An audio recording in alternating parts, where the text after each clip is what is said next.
The racialization of cannabis has been evident throughout our country's past. However, there have been efforts in recent history to further its racialization and vilify communities that use it.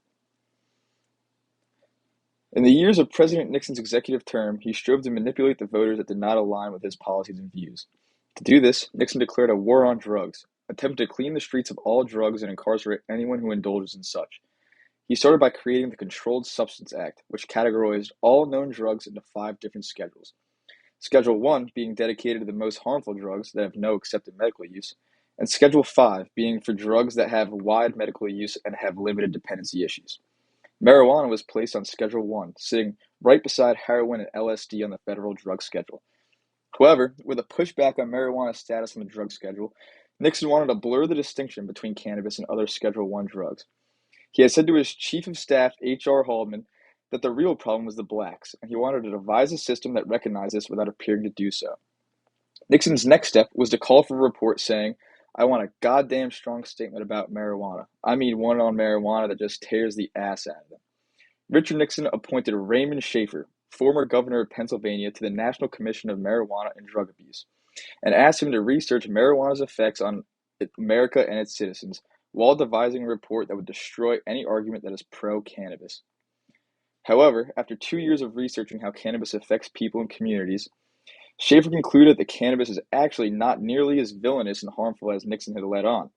The Shafer report said there was no significant physical, biochemical, or mental abnormalities that could be attributed to marijuana smoking, no valid stereotype on a marijuana smoker that could be drawn.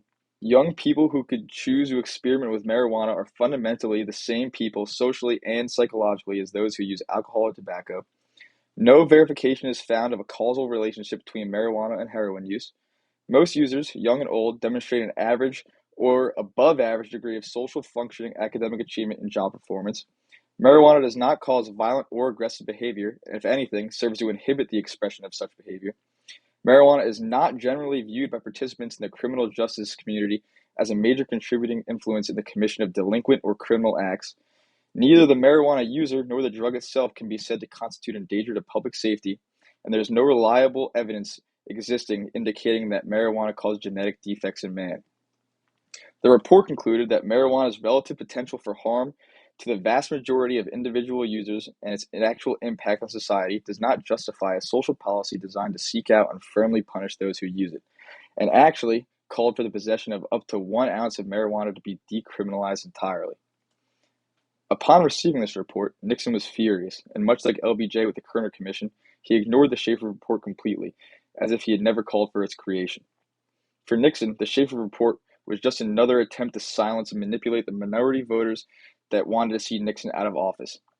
And in 1994, President Richard Nixon's aide, John Erkelman, admitted in an interview that on the war on drugs was a tool to arrest and manipulate blacks and liberals, stating, "We knew we could not make it illegal to be either against the war or black, but by getting the public to associate the hippies with marijuana and the blacks with heroin, and then criminalizing both heavily, we could disrupt those communities. We could arrest their leaders, raid their homes, break up their meetings, and vilify them night after night on the evening news.